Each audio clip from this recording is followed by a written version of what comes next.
నమస్కారం. స్వతంత్ర భారతం అర్థవంతమైన చర్చా కార్యక్రమానికి స్వాగతం.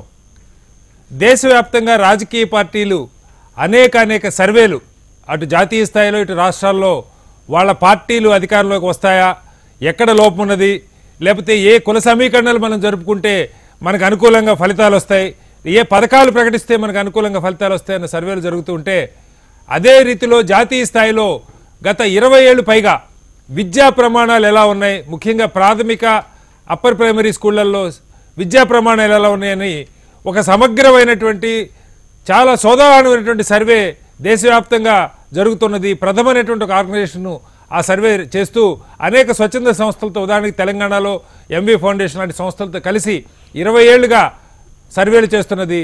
స్కూల్ ప్రమాణాలు అలాగే అక్కడ ఉన్న వసతులు ఎలా ఉన్నాయన్నటువంటి ఆ రిపోర్టు మీద ఏ రాజకీయ పార్టీ కూడా స్పందించినటువంటి దాఖలాలు లేదు. ఏ ప్రభుత్వం కూడా వాళ్ళంతటి వాళ్ళుగా అలాంటి సర్వేలు చేయించుకున్నటువంటి పరిస్థితి లేదు. కాబట్టి హెచ్ఎంటీవీ విద్యా ప్రమాణాలు అలాగే అక్కడ ఉన్నటువంటి వసతులు ఏ స్థాయిలో ఉన్నాయో చర్చను చేపట్టింది. చర్చలో మనతో పాటు హర్షవర్ధన్ గారు, కాంగ్రెస్ పార్టీ రాష్ట్ర అధికార ప్రతినిధి, శ్రీ వెంకటరెడ్డి గారు, ఎంవి ఫౌండేషన్ జాతీయ కన్వీనర్ మనతో ఉన్నారు, ప్రకాష్ రెడ్డి గారు, భారతీయ జనతా పార్టీ తెలంగాణ రాష్ట్ర అధికార ప్రతినిధి ఉన్నారు. మరి కాసేపట్లో మనతో శ్రీనివాస్ యాదవ్ గారు, టీఆర్ఎస్ రాష్ట్ర నాయకులు మనతో జాయిన్ అవుతారు. అలాగే విజయవాడ స్టూడియో నుంచి మల్లికార్జున యాదవ్ గారు, టీడీపీ అధికార ప్రతినిధి మనతో ఉన్నారు. ముందుగా వెంకటరెడ్డి గారు,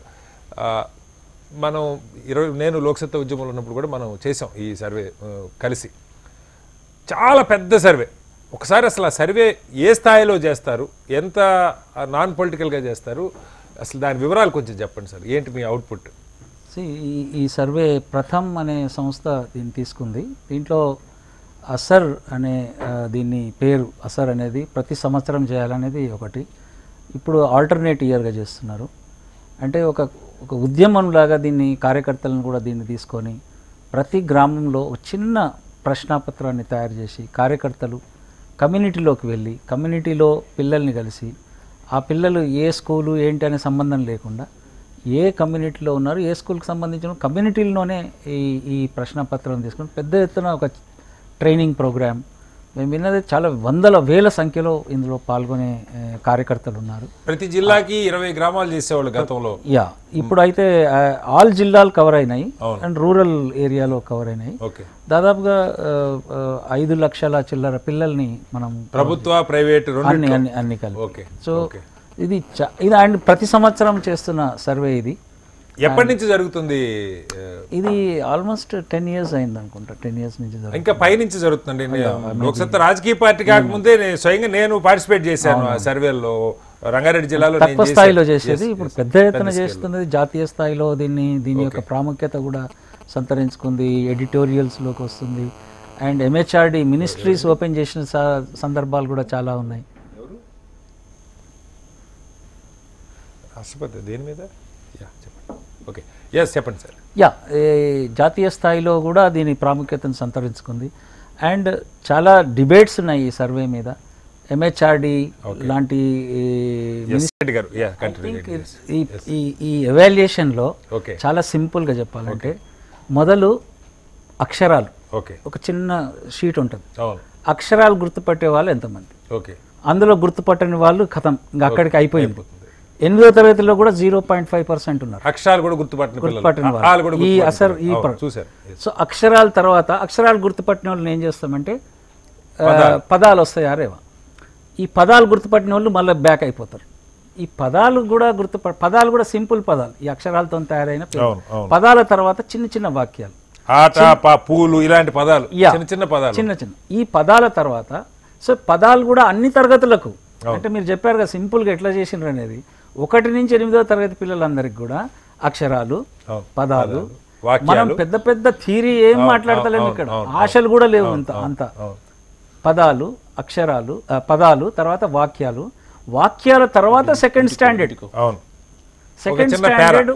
పారాగ్రాఫ్ను చదివితే సెకండ్ స్టాండర్డ్ అన్నట్టు. వాక్యాలు కూడా ఊరక మీకు ప్రజలకు అర్థం కావడం కోసం మంకెన పూలు ఎరుపు, నేరేడు పండు నలుపు, మల్లె పూలు తెలుపు, ఇలాంటి ఇంత చిన్న వాక్యాలు మనం అడుగుతాం. ఒక చిన్న పారాగ్రాఫ్.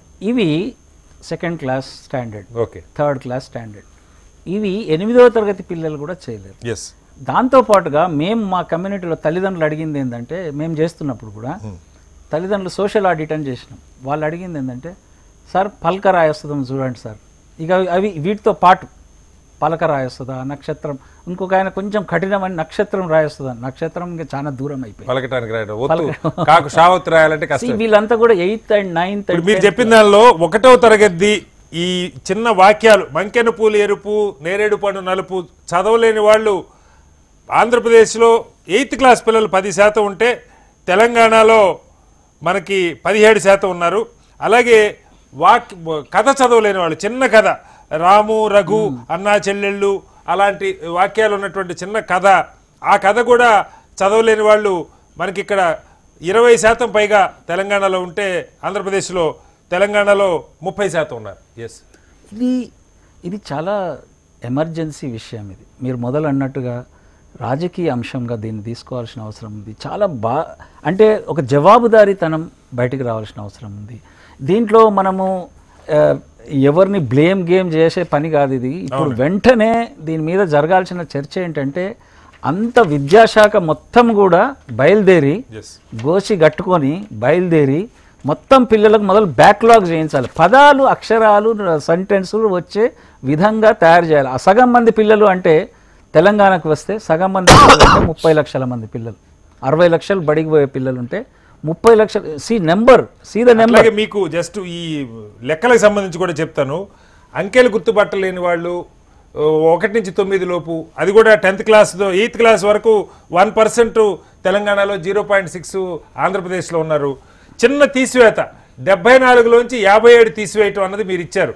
అది చేయలేని వాళ్ళు సబ్ట్రాక్షన్ దాదాపు చేయగలిగిన వాళ్ళు తెలంగాణలో మనకి దాదాపు 34% ఉంటే ఆంధ్రప్రదేశ్లో 31% ఉన్నారు. భాగాహారం 993ని 8తో భాగించమంటే అది చేయలేని వాళ్ళు దాదాపు 50% పైగా తెలంగాణలో, ఆంధ్రాలో రెండిట్లో కూడా ఉన్నారు. జస్ట్ అంత ప్రజలకు అర్థం కావడం కోసం. ఇది ఒకటైతే ఇంకా ఎక్కువ శాతం పిల్లలు రాత లెక్కల్లో చాలా సింపుల్ రాత లెక్కలు. గవాస్కర్ ఇన్ని పరుగులు చేశాడు, ఇన్ని పరుగులు చేస్తే ఎంత అయింది అంటే ఈ అంకెలు చేయగలిగిన వాళ్ళు ఆ రాత లెక్క కూడా చేయలేక. అండ్ అందరికి అర్థం కావాల్సిందంటే ఇది పెద్ద ఎత్తున 2వ తరగతి 3వ తరగతి పిల్లలు కాదు. ఇది మనం కఠినమైన పరీక్ష చేయలేదు. ఇది 8, 9, 10 తరగతిలో ఉన్న వాళ్ళ పిల్లల పరిస్థితి కూడా ఇదే విధంగా ఉంది. కాబట్టి ఇది దీని మీద మీరు అన్నట్టుగా ఇదొక రాజకీయ సమస్య కావాలి. తల్లిదండ్రులు చాలా ఆందోళన చెందుతున్నారు. ఇన్ని రోజులు పిల్లల్ని బడికి పంపలేదన్నాం, బడికి పంపుతున్న తల్లిదండ్రులు చాలా ఆందోళనలో ఉన్నారు. ఈ ఆందోళనకు మనం వెంటనే కట్ట వేయాల్సిన అవసరం. మనతో పాటు సుధాకర్ రెడ్డి గారు, టిఆర్ఎస్ ఎమ్మెల్సీ, విద్యావేత్త, టీచర్స్. ఓకే, కట్ అయింది, వారు ఫోన్ కట్ అయింది. ఎస్, ప్రకాష్ రెడ్డి గారు, మీరు విన్నారు. అంటే బయలార్జీ ఇది ప్రభుత్వాలు మారినంత మాత్రాన గతంలో కాంగ్రెస్ ఉన్నప్పుడు అద్భుతంగా ఉంది, జాతీయ స్థాయిలో ఇప్పుడు పడిపోయిందని కాదు. కాంగ్రెస్ ఉన్నప్పుడు అధమంగా ఉంది, ఇప్పుడు అద్భుతం జరిగింది. పార్టీలకు లింక్ చేసి మనం అందరూ చదువుకున్న వాళ్ళు, మీరు ట్రైనింగ్స్ బోర్డు అని ఇస్తారు, హర్షవర్ధన్ గారు టీచరు, నేను టీచర్గా పనిచేశాను, వెంకటరెడ్డి గారు టీచర్ చేస్తారు, శ్రీనివాస్ యాదవ్ గారు, వారు కూడా రకరకాల ప్రజలతో, పేదలతో ప్రభుత్వాలు డబ్బు ఖర్చు పెడతా ఉన్నాయి. దానిలో ఏం సందేహం లేదు. దాదాపు నాకున్న అంచనా మేరకు సంవత్సరానికి దాదాపు 40,000 పైగా ప్రతి పిల్లవాడి మీద ఖర్చు అవుతున్నట్టుగా చెప్తా ఉన్నారు. మొత్తంగా ఇన్ఫ్రాస్ట్రక్చర్ కానీ అంతా లెక్కేసుకుంటే ప్రతి స్కూల్లో పిల్లవాళ్ళ మీద. దీనికి ఫలితం ఎందుకు రావట్లేదు? ఏం జరగాలి? రాజకీయాలకు అతీతంగా ఇప్పుడు మనం పెట్టే డబ్బు ఇవాళ పిల్లలే రేపటి పౌరులు అనుకుంటాం. బంగారు బాట వేయాల్సింది భవిష్యత్తు వాళ్ళది. డబ్బు ఖర్చు అవుతుంది, ఫలితం ఎందుకు రావట్లేదు? ఇది అలక్ష్యమా, ఏదో దానంతరం జరిగిపోతుంది కదా అన్నటువంటి ఇదా? ప్రభుత్వాలు ఏనాడైనా ఇప్పుడు ఒక ప్రైవేటు సంస్థ, ఒక స్వచ్ఛంద సంస్థ చేసిన పని అసలు మనం పెడుతున్న డబ్బుకి రాష్ట్రంలో ఉన్న ప్రభుత్వాలు కావచ్చు, జాతీయ స్థాయి ప్రభుత్వాలు కాదు, మనం ఎందుకు చెక్ చేసుకోకూడదు? మన పిల్లలకి ఏమొస్తుందో 10th క్లాస్ పరీక్షల్లో పర్సంటేజ్ ఒకటే కాకుండా ఏ స్థాయికి ఆ స్థాయిలో విద్యా ప్రమాణాలు పెరుగుతున్నాయా, అవగాహన పెరుగుతున్న పరీక్ష ఎప్పుడైనా చేశారా? సార్, ఇప్పుడు బేసిక్గా నేను ఒక విషయం చాలా స్పష్టంగా అయిపోయింది కదా, స్కూల్ ఎడ్యుకేషన్ అనేది పూర్తి స్థాయిలో రాష్ట్ర ప్రభుత్వ ఆధీనంలో నడవాల్సింది కూడా రాష్ట్ర ప్రభుత్వ ఆధీనంలో. ఎందుకంటే మాతృభాష అనే దాంతో మొదలవుతుంది కాబట్టి. ఇంగ్లీష్ మీడియం ఎంత చెప్పుకున్నా కూడా గ్రామీణ పేద ప్రజలు ఇప్పటికి కూడా మాతృభాషను చదువుకుంటున్నారు కాబట్టి అక్కడ నుంచి మొదలు కావాలి. వాస్తవానికి దురదృష్టం ఏంటంటే ఈ రాష్ట్రం ఆ రాష్ట్రం రాష్ట్రాల గురించి మాట్లాడతలేను, ఏ ప్రభుత్వాలు ఉన్నాయి కూడా కాదు. విద్యారంగం విషయంలో ప్రభుత్వానికి కానీ ఆ విద్యారంగంలో పనిచేస్తున్నటువంటి అధికారులకు కూడా చిత్తశుద్ధి అయితే లేదు.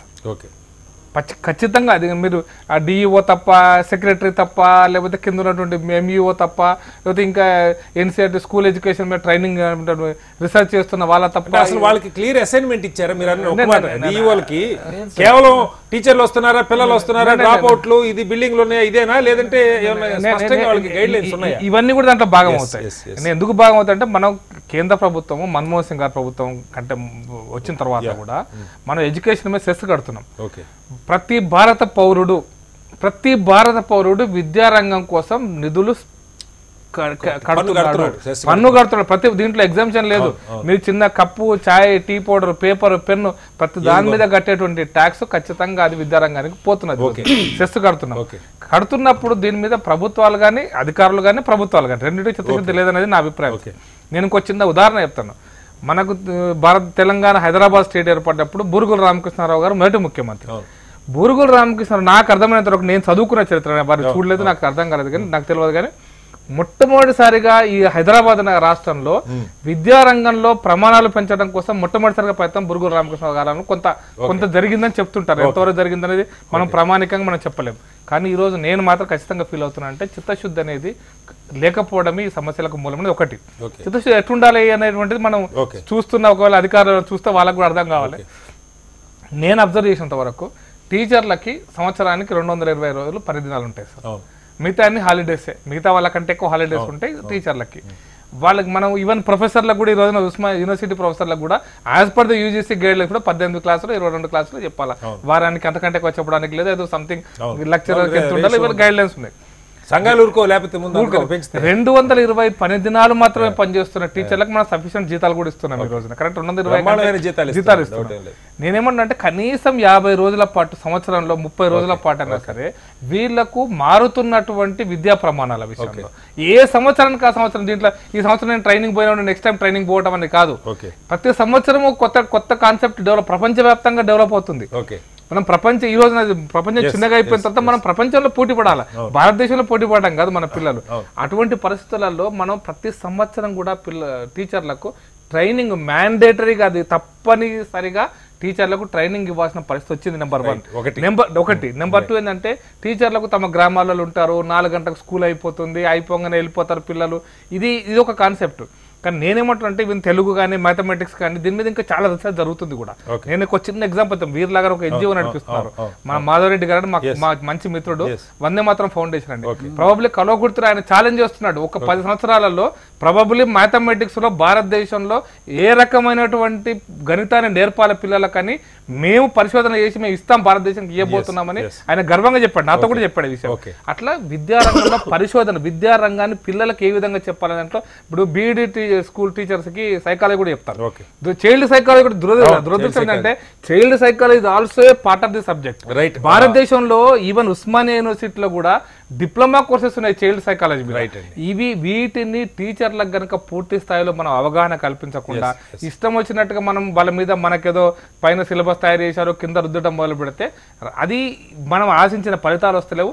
బట్ మనం పెడుతున్నటువంటి పెట్టుబడి అయితే విద్యారంగం మీద అదేదో సంక్షేమ పథకం అనేటువంటి కాన్సెప్ట్ నుంచి కూడా అధికారులు కానీ ప్రభుత్వాలు కూడా రావాలి. ఇది భారతదేశం యొక్క మానవ వనరుల అభివృద్ధి కోసం పెడుతున్న పెట్టుబడి.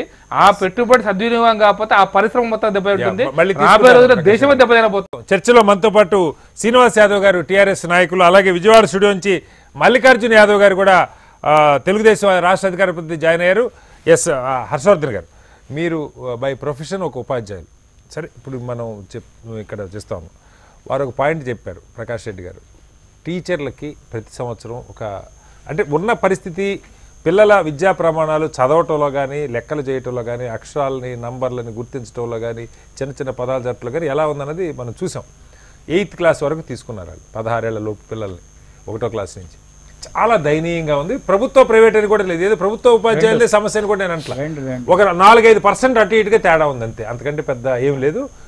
కొంత క్రమంగా పడిపోతుంది. 2012 నుంచి ఇప్పటికీ పర్సంటేజ్లు చూస్తే 44 ఉంటే, ఉదాహరణకి తెలంగాణది ఏది నేను చిందా చెప్పిన అర్థమెటిక్ చేయటం, భాగాహారాలు తీసివేతలు చేయటంలో 44 ఉంది 2012లో. ఇప్పుడు అది మొత్తం కలిపి గవర్నమెంట్ ప్రైవేట్ 34, మళ్ళీ 42కి వచ్చింది, ఇప్పుడు మళ్ళీ 34 ఉంది. రకరకాలుగా ఒక ఉపాధ్యాయుడిగా పిల్లలకి కాన్సెప్ట్ ఎలా నేర్పాలో తీసివేత చేయటం అంటే అప్పు తెచ్చుకోవటం అంటాం మనం. ఆ అప్పు తెచ్చుకునేది వాళ్ళకి బుర్రలో పడట్ల. అక్షరాలు రాయటం గతంలో పలకల మీద రాసేవాళ్ళు, ఇప్పుడు మరి గవర్నమెంట్ స్కూల్లో ఎక్కడ రాయిస్తున్నారో మనకు తెలియదు, పలకలు ఉన్నాయా లేదా. ఈ ప్రైవేట్ స్కూల్లో అయితే అంత నోట్ పుస్తకాలు పెన్నులు పెట్టి దిద్దించడం లేదు. అక్షరాలు గుర్తుపట్టడం, లేకపోతే పదాలు వాక్యాలు చదవటం, ఇది కూడా రావట్ల. టీచర్లకి ట్రైనింగ్లు కూడా నాకు తెలిసి ప్రభుత్వాలు పెడతా ఉంటాయి ప్రతి సంవత్సరం. తల్లిదండ్రులు మొక్కుబడిగా హాజరవు, విమర్శ కాదండి. మనం ఇంత డబ్బు తీసుకుంటున్నాం, ఆ పిల్లలకి నిజంగా చదువు వస్తే ఉపాధ్యాయుడికి కూడా చాలా సంతోషం, చాలా గర్వపడే, పిల్లలను చూసి గర్వపడే ఉపాధ్యాయులు బోళ్ళు ఎంతమంది మనం అందరం మన చిన్నప్పుడు చదువు చెప్పిన టీచర్లు గుర్తు తెచ్చుకుంటాం. మీరు ఒక ఉపాధ్యాయుల ప్రతినిధిగా, కాంగ్రెస్ పార్టీ జాతీయ పార్టీ నాయకులుగా శిక్షణ టీచర్లకి ఓరియంటేషన్ ఇవ్వటంలో లోపం ఉన్నదా, లేకపోతే అసలు అవుట్పుట్సే పెట్టలేదా, మొక్కుబడిగా జరుగుతున్నాయా, ఏంటి మీ అబ్జర్వేషన్? ముందుగా ఒక విద్యారంగం విషయం పైన స్పష్టంగా ఒక మంచి చర్చను పెట్టినందుకు హెచ్ఎంటీవీ యాజమాన్యానికి, ముఖ్యంగా మీకు కూడా, మీ కాన్సెప్ట్ ఇది కాబట్టి అభినందనలతో పాటు మా ఉపాధ్యాయుల నుంచి, విద్యారంగం నుంచి ధన్యవాదాలు కూడా తెలుపుతా ఉన్నా. మొదటగానంటే నేను ప్రకాష్ రెడ్డి గారు చెప్పినట్టు ఉపాధ్యాయులు అందరూ కూడా పని దినాలు 220 ఉంటాయి, మిగతా 145 రోజులు అంతా కూడా ఊకేనే ఉంటారు ఉపాధ్యాయులు అనేది ఒక అపోహ, అదొక అభాండం మాత్రమే. ఎందుకు చెప్తున్నానంటే ప్రతి నెలలో 4 సండేలు, ఒక సెకండ్ సాటర్డే, రకరకాల పండుగలు, లోకల్ హాలిడేస్ ఇవన్నీ తీసిన తర్వాతనే మాకు ఉండేది 220 వర్కింగ్ డేస్. మాకు వచ్చేది ఎటొచ్చేందంటే వేసవి కాలంలో పిల్లలకి ఎండ తాకిడి తగలకుండా గతంలో ఉన్నటువంటి ఆనవాయితీ ప్రకారం అంటే నేను చెప్పాలి కదా. ఇప్పుడు ప్రకాష్ రెడ్డి గారు అన్నారు ఒక మాట, నేను దాని నుంచే తీసుకొస్తాను, రాజకీయ పార్టీని కాదు, నేను స్వచ్ఛందంగా ఈ బ్యానర్ చూసి మాట్లాడుతున్నా. చెప్పనియారు కదా సార్, ప్రకాష్ రెడ్డి గారు ఇప్పుడు వారు చెప్పింది మీకు అడుగుతున్నా, ఏ రాజకీయ పార్టీ అయినా సార్ మీరు అడిగేది నాకు అర్థమైంది, టైం ఏమో తక్కువ ఉంది, గెస్ట్లు ఎక్కువ, నాకు చెప్పనియండి, నేను క్లియర్ గా చెప్తా ఉన్నా. ఇవాళ ఉపాధ్యాయులకు ప్రతి వేసవి సెలవుల్లో శిక్షణలు ఇస్తున్నారు. ప్రతి నెల స్కూల్ కాంప్లెక్స్ మీటింగ్ అని ఒక స్కూల్ కాంప్లెక్స్ అండర్లో ఉన్నటువంటి పరిధిలో ఉన్నటువంటి అన్ని పాఠశాలల ఉపాధ్యాయులు సబ్జెక్ట్ వారీగా, మ్యాథమెటిక్స్ టీచర్ ఒకరోజు, ఫిజిక్స్ టీచర్ ఇట్లా సబ్జెక్టుల వారీగా ట్రైనింగ్లు తీసుకుంటున్నారు. సెకండరీ గ్రేడ్ టీచర్లు అయితే స్కూల్ కాంప్లెక్స్ మీటింగ్లో మండల వనరుల కేంద్రంలో కూడా శిక్షణలు తీసుకుంటున్నారు. టీచర్లోనే కొంతమంది రాష్ట్ర ఎస్సీఆర్టీకి వచ్చి ఆర్పీలుగా వ్యవహరించి ఏం ట్రైనింగ్ ఉంటుంది అంటే అక్కడ వాళ్ళకి అంటే మారుతున్నటువంటి సిలబస్ అనుగుణంగా మారుతున్నటువంటి ఎలా చెప్పాలి, పిల్లల్ని ఎట్లా మోటివేట్ చేయాలి, టీచర్స్ ఇన్వాల్వ్మెంట్ ఉంటుందా? ఖచ్చితంగా టీచర్లే అండి, టీచర్లు ఇస్తారు సరే, టీచర్ సలహాలు పార్టిసిపేట్ చేసే వాళ్ళు కూడా టీచర్. ఖచ్చితంగా ఎస్సీఆర్టీలో కూడా టీచర్ ప్రొఫెషన్ ఉన్న వాళ్ళే తయారు చేసినటువంటి మాడ్యూల్స్ ను ఆర్పీలుగా అంటే రీసోర్స్ పర్సన్ గా వచ్చినటువంటి టీచరే ట్రైనింగ్ పొంది మళ్ళీ వెళ్ళి జిల్లాలో కొంతమంది ఆర్పీలను తయారు చేసి వాళ్ళకిచ్చి జిల్లాల నుంచి మండలాల వారీగా చాలా స్పష్టంగా ప్రతి స్కూల్లో ప్రతి విద్యార్థికి ఏ విధంగా మాడ్యూల్ ప్రకారం విద్య పాల్గొనే టీచర్లు అంతా అందరినీ కాదు, అంటే మనసు పెట్టి ఈ కొత్త సార్ నేను ఒకటి ఏం చెప్తున్నా అంటే ఈ ప్యానెల్లో ఉపాధ్యాయులను విమర్శనాత్మకంగా కాకుండా నేను చెప్పేది కొంచెం మళ్ళా చెప్తున్నా, నా పాయింట్ ఒక్క నిమిషం, నేను మీకే ఇస్తున్నా టైం. ఎందుకంటే ఇక్కడ ఒకళ్ళని ఉపాధ్యాయులను ప్రభుత్వాలు విమర్శించడం మీరు విమర్శిస్తున్నారని కాదు, నేను అనేది ఏంటంటే పిల్లలలో ప్రమాణాలు పెరగకపోతేనో దాన్ని ఉపాధ్యాయులకు అపాదించడం అనేది కాదన్నది. నేను ఎందుకు చెప్తా ఉన్నానంటే మీరు అన్న ట్రైనింగ్లు అన్ని అయితా ఉన్నాయి. మీరు నేను ఇప్పుడు ఏదన్నా ఫోన్ తీసుకోండి, హెడ్ మాస్టర్ ఒక ఏమీ నేను చెప్పిన స్కూల్ కాంప్లెక్స్, మండల వనరుల కేంద్రం, జిల్లా వనరుల కేంద్రం, ఇవన్నీ కూడా ట్రైనింగ్లు అవుతున్నాయి. పిల్లలకు మాడ్యూల్స్ ప్రకారం ఎవరైతే ప్రింట్ చేసి ఇచ్చిన మాడ్యూల్స్ ప్రకారం బోధన జరుగుతుంది, ఇది స్పష్టం. అదేవిధంగా డ్రాప్ అవుట్ అవుతున్నటువంటి పిల్లలను లేదా ఏదో కారణాల చేత బడి మానేసినటువంటి పిల్లలను, బడి మానేసి పశువుల దగ్గర ఉన్న పిల్లలను కూడా ఉపాధ్యాయులు ఇవాళ సొంత రిస్క్తో వెళ్ళి గ్రామాల్లో తీసుకొచ్చి ఎన్రోల్మెంట్ చేయడం వల్లనే గత సంవత్సరం నుంచి ఎన్రోల్మెంట్ కూడా పెరుగుతుంది. అట్ ద సేమ్ టైం విద్యార్థులకు బోధించాలంటే ఎవరు ఉండాలి? అంతిమంగా ఉపాధ్యాయుడే కదా. నాట్ దేర్ ఫౌండేషన్స్, స్వచ్ఛంద సంస్థలు కాదు కదా, ఓన్లీ టీచర్సే అక్కడ ఉండాల్సింది. ఒకటే చెప్తా ఉన్నాను, ఇలా మంచి చర్చ పెట్టిండ్రు. 2009లో విద్యా హక్కు చట్టం ప్రపోజల్ వచ్చింది, 2010లో అమలులోకి వచ్చింది. అంటే 10 ఏళ్ల తర్వాత విద్యా హక్కు చట్టం ఏం చెప్పింది? మీరు పెట్టినటువంటిది కూడా కాన్సెప్ట్ ఏంది? ప్రైమరీ అండ్ అప్పర్ ఎడ్యుకేషన్ పెట్టారు, higher education, secondary education. Primary ఎడ్యుకేషన్లో ఇవాళ తరగతి గదికి ఒక ఉపాధ్యాయుడు అన్నాడు. తండాలల్లో ఏకోపాధ్యాయ పాఠశాలలు ఇవాళకి కూడా తెలంగాణ రాష్ట్రంలో 3000 పైచిలుకున్నవి.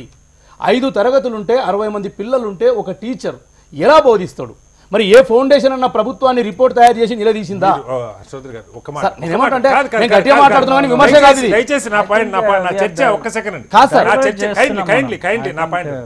నేను ఇవాళ మళ్ళీ మీరు ఒకసారి అర్థం చేసుకోండి, ఉపాధ్యాయుల మీద నేరం మోపే బాధ్యత నేను పిల్లలకి ఎట్లా పెట్టట్లేదు. చెప్తామనేది నేను మాట్లాడుతున్నా. అక్కడ లోపాలు ఏమైనా నా ఉన్నాయో వాయిస్ చెప్పండి. గట్టిగా వస్తున్నప్పుడు మీకు ఏదో పార్టీకి వెళ్ళి మాట్లాడుతుంది. నేను లోపాలు ఏమైనా ఉంటే చెప్పండి, ఆ లోపాలు సరి సార్ చేసుకుందాం. కటారి గారు మీరే చెప్పండి. ఒక యూనిట్ తీసుకుందాం. ప్రైమరీ స్కూల్లో 60 మంది పిల్లలు ఉంటారు. 5 తరగతులు ఉంటాయి. ఒక తండాలో లేకపోతే అర్జునవాడలో ఒక గ్రామంలో 60 మంది పిల్లలకు ఒక ఉపాధ్యాయుడు బోధిస్తే ఆ పిల్లలకు విద్య అందుతుందా మీరు చెప్పండి నాకు. అందదు. బట్ అన్ని అప్పుడు ఏం చోట్ల అదే చేయాలి? కాదుగా. అప్పుడు ఏం చేయాలి? అన్ని చోట్ల అదే కాదుగా సమస్య. అన్ని చోట్ల అదే ఉంది సార్. విద్యార్థి సార్ ఉపాధ్యాయుడు 4 టీచర్లు ఉండి 2 పిల్లలు ఉన్న స్కూల్ కూడా ఉన్నాయి కదా. అవును, దాని రేషనలైజేషన్ లో హేతుబద్ధీకరణ చేసినాం సార్. అంటే నా పాయింట్ అంటే నాకు చెప్పేది నేను టీచర్ నేరం కాదు సార్. మీరు వినండి సార్, ఈరోజు సెకండరీ ఎడ్యుకేషన్ లో హై స్కూళ్లలో బోధించడానికి భాషా పండితులు లేరు. మీకు అసలు ప్రైవేట్ స్కూల్లో కూడా అలాగే ఉంది హర్షవర్ధన్ గారు. గవర్నమెంట్ స్కూల్ ఒకటే కాదు చర్చ, ప్రైవేట్ స్కూల్లో కూడా అలాగే సార్. ఉంది. ప్రైవేట్ స్కూల్లో నిష్ఠార్థులు ఉండరు, ట్రైనింగ్లు ఉండవు. గవర్నమెంట్ స్కూళ్ళలో టీచర్లు ఎంఏలు ఎంఫిల్లు పిహెచ్డీలు చేసి డిఎస్సీలు అంటే గొట్టు పరీక్షలు రాసి ఇవాళ ఒక డిఎస్సీ రాయడం అంటే ఐఏఎస్ కన్నా గొట్టు. దాదాపు 60% పిల్లలు ప్రైవేట్ లోనే ఉన్నారు ఇవాళ. అవును సార్, 60% పిల్లలు ప్రైవేట్లు ఎందుకున్నారు? ప్రభుత్వాలు వసతులు కల్పిస్తలేవు, అక్కడ ఉపాధ్యాయులు నియమించడం లేదు, అక్కడ ఉన్నటువంటి ఉపాధ్యాయులకు ట్రైనింగ్లు ఇస్తున్నా కూడా నాణ్యమైనటువంటి ఇలా చాక్ పీసులు ఇవ్వరు సార్. స్కూల్ గ్రాంట్స్ లేవు. ఈ విద్యా సంవత్సరం స్కూల్ గ్రాంట్స్ లేవు. ఎట్లా చెప్పాలి బోధన? మీరు అది అడగరు. ఇది ప్రభుత్వ మీటింగ్ కాదు హర్షవర్ధన్ గారు. మరి ఎట్లా? నేను అనేది దయచేసి ఇప్పుడు మీరు ఆ అర్థం రిజల్ట్స్ చేసుకోండి. మీద డిస్కస్ నా చేస్తే ఉద్దేశం బెటర్ టీచర్లకు సమస్యలు లేవని నేను అట్లా. ఆ సమస్యలు ఒక్కటే మీరు అన్నిటికీ టీచర్ల ఇదే సమస్యల కారణమా? గురించి నేను మాట్లాడడం లేదు. మీరు చెప్పిన విద్యార్థులకు టీచర్ల విద్యను సమస్యలే. ఒక అందించాలంటే టీచర్ ఏమేం ఉంటే కల్పించాలి? 60 మంది పిల్లలు ఉన్నారు, 5 తరగతి పిల్లలు ఉన్నారు, ఇవన్నీ టీచర్ల సమస్యలు కాదు సార్. మీరు ఒకటి చెప్తాను నేను ఎగ్జాంపుల్. 2015లో ఇవాళ మీరు తీసుకోండి, గట్టు మండలంలో 6000 మంది పిల్లలు చదువుతుంటే 309 టీచర్ పోస్టులు ఉంటే 52 మంది టీచర్లు పనిచేస్తున్నారు. Right, okay. మరి 257 మంది టీచర్లు అక్కడ లేవు. మరి విద్య ఎట్లా అందుతుంది? నేను ఇట్లా మాట్లాడితే మీరు రాజకీయం అంటారు. రాజకీయంగా ఇప్పుడు విద్య అందదు అని డిస్కస్ చేసి డిసైడ్ చేద్దామా? అంటే ఏం చేయాలి ఆ పిల్లలకు అందాలంటే? Very dangerous demand. తీసుకుంటాను శ్రీనివాస్ యాదవ్ గారు. ఇప్పుడు ఉపాధ్యాయులు సరిపడినంత మంది లేరు అన్నది శ్రీనివాస్ గారు చేస్తున్నారు. అదొక కారణం అయ్యి ఉండొచ్చు, కాదంటే ఖచ్చితంగా అదొక కారణం. అదే కారణం సార్. పిల్లలకు టీచ్ చేసేది నేను ఉపాధ్యాయులు మళ్ళీ కదా. చెప్పాను కదా సార్, ప్రైవేట్ లో 60% పిల్లలు ఉన్నారు. 60% పిల్లలు 10 రెట్లు ఎక్కువ రిజల్ట్ తెస్తా ఉన్నారు ఇవాళ. మన కనపడే రిజల్ట్ 10th క్లాస్ మార్కులు తీసుకోండి, 600కి 600, 580 అనుకోండి, 590 అనుకోండి. అది ఒకటే నేను చెప్పను. డిబేట్ కాదు. ఎస్, అవుట్కమ్స్ ఇలా ఉన్నాయి. ఫండమెంటల్ గా అవుట్కమ్స్ అంటే రాష్ట్రంలో ఉన్న ఒక 20,000 స్కూళ్ళల్లో 20,000 స్కూళ్ళల్లో పరిస్థితిలో ఒక 10,000 స్కూళ్ళల్లో టీచర్లు నిష్పత్తి, విద్యార్థి టీచర్ నిష్పత్తి ఉంది, ప్రాపర్గానే ఉంది. సార్ చెప్పినట్టుగా కొన్ని స్కూళ్ళు అలా ఉన్నాయి. కానీ ప్రాబ్లం ఏంటంటే లెట్ మీ కంప్లీట్. ఎక్కడైతే దాని ఆర్గ్యుమెంట్ నేను ఏం చెప్తున్నా అంటే, ఎక్కడైతే టీచర్లు అన్ని వసతులు అన్నీ ఉన్న దగ్గర అవుట్కమ్స్ ఇలాగే ఉన్నాయి, దీనికి ఏమిటి సమాధానం? ఇది ఉంటే గవర్నమెంట్ కూడా మనం దబాయించవచ్చు. ప్రాబ్లం ఏంటంటే గవర్నమెంట్ అన్ని టీచర్లు ఎగ్జాంపుల్ చెప్తా సార్. ఒక హై స్కూల్లో సింగిల్ ప్యాటర్న్ స్కూల్ ఉంటుంది, అంటే 8 మంది ఉంటారు. మ్యాథమెటిక్స్ టీచరు వయసు రీత్యా డిసెంబర్లో రిటైర్డ్ అయింది అనుకుందాం. రిటైర్డ్ అయితే ఏప్రిల్ వరకు ఆ పిల్లలకి మ్యాథమెటిక్స్ ఎవరు అందియాలి? ఆ రిటైర్డ్ అయిన ప్లేస్ లో ఒక మ్యాథమెటిక్స్ ఉపాధ్యాయులు ఇస్తేనే కదా మ్యాథ్స్ అంది. గారు మీరు కీలకమైన పాయింటే గానీ అన్ని సందర్భాల్లో అన్ని స్కూళ్ళలో టీచర్లు డిసెంబర్ లో రిటైర్ కారు. అది కూడా మాట్లాడుకోవాలి. ఒక మాట చెప్పిన అన్ని సమస్యలే. బట్ ఈ సమస్య అతీతం కూడా టీచర్లు ఉన్న దగ్గర కూడా ఇది ఆవేశంతో మనం చర్చించే చాలా. హర్షవర్ధన్ గారు దయచేసి కొంచెం ఇవాళ ఇది ఏ ప్రభుత్వాలు ఉన్నా ప్రభుత్వ ప్రైవేట్ అన్నదాంతో కూడా సంబంధం లేకుండా పిల్లలకి 8వ తరగతి చదివే పిల్లలకి పదాలు చదవటం రావట్లేదు. 2 భాగాహారం చిన్న 74 నుంచి 57 తీసేయటం రావట్లేదు. 8తో ఒక 3 అంకెల 963 8తో భాగించమంటే డివైడ్ చేయమంటే రావట్లేదు. ఇది వాళ్ళు ఉన్నటువంటి పరిస్థితి. ఈ సర్వే ప్రామాణికమైనటువంటి సర్వే. దేశవ్యాప్తంగా 5 లక్షల మంది పైగా పిల్లలు విద్యా పరిస్థితుల్ని గత 20 ఏళ్లుగా చేస్తున్నటువంటి సర్వే. ఒక స్వచ్ఛంద సంస్థ ఏ రాజకీయ పార్టీతో సంబంధం లేదు, రాజకీయంగా విమర్శల కోసం కూడా చేయట్లేదు. ఏమిటి తెలంగాణలో మీరు కొన్ని కాన్సెప్ట్ స్కూల్స్ అని మరి పెడతా ఉన్నారు, కానీ అసలు అవుట్కమ్ ఏమొస్తుంది? మనం డబ్బు ఖర్చు పెడుతున్నాం. ఇందాకే చెప్పాను, ప్రభుత్వం ఉపాధ్యాయుల నియామకాలు కాస్త అటు ఇటు ఉండొచ్చు, డిఎస్సీలు పడకపోవచ్చు. దయచేసి మొత్తం టీచర్ల సమస్య నేను అడుగుతున్నా. టీచర్ల నియామకాలు జరగకపోతుండొచ్చు కొంత, కానీ ఉన్న టీచర్లు 80% టీచర్లు ఉంటారు, 20% ఉండకపోవచ్చు. ఇంకా తక్కువ, నాకు కరెక్ట్ ఫిగర్ తెలియదు. టీచర్ ఒక్క నిమిషం హర్షవర్ధన్ గారు కైండ్లీ ఈ ఒక్క గంటలో మీరు ప్రభుత్వాన్ని ఏం చేసినా అయ్యేది కదా. నా పాయింట్ మొత్తంగా టీచర్లు ఉన్నా 4 టీచర్లు ఉండి 4 సెక్షన్లు ఉన్నా, 1 టీచర్ ఉండి 60 మంది పిల్లలు ఉన్నా కూడా పెద్దగా తేడా ఏమీ లేదన్నది సారాంశం. ఏమిటి దీనికి అసలు ప్రభుత్వాలు ఏమన్నా ప్రైవేట్లో కానీ ప్రభుత్వంలో కానీ స్కూళ్ళల్లో కానీ అసలు ఆ క్లాస్ పిల్లోడు ఏం చదువు? ఇందాకే చెప్పాను, కేసీఆర్ గారు ఆ 10 సర్వేలు చేయించుకొని ఎన్నికలకు వెళ్ళారు. ఇది విమర్శ కాదండి, రాజకీయంగా అవసరం కావచ్చు. అన్ని పార్టీలు ఇందాక మొట్టమొదటి చెప్పాను, అన్ని పార్టీలు ఇవాళ దేశవ్యాప్తంగా సర్వేలు వస్తున్నాయి. బీజేపీ చేర్చుకుంటుంది, టీడీపీ చేర్చుకుంటుంది. అన్ని పార్టీలు ఎట్లా అధికారంలో రావాలి, 100 కొద్ది సర్వేలు, డేటా, పథకాలు పెట్టుకుంటా ఉన్నారు. చదువు అంతుందా లేదా? ఏ ప్రభుత్వం అన్నా ఒక సర్వే, నేను ఈ రాష్ట్రంలో ఇన్ని కోట్లు ఖర్చు పెడతా ఉన్నాను, నా పిల్లలకి చదువు వస్తూ ఉందా లేదా, బంగారు తెలంగాణలో బంగారు బిడ్డల భవిష్యత్తు తయారు కావాలి కదా అన్న ఆలోచన ఏమైనా ఉందా? దయచేసి చెప్పండి. ఇది విమర్శ కాదు, మీ నుంచి నేను వివరణ కోరుతా ఉన్నాను. అంటే వాస్తవానికి మన విద్యలో మాత్రం చాలా లోపాలు ఉన్నాయి. అంటే దీన్ని మనం ఓవర్కమ్ చేయాల్సిన అవసరం ఎంతైనా ఉందని చెప్పి నేను భావిస్తూ ఉన్నా.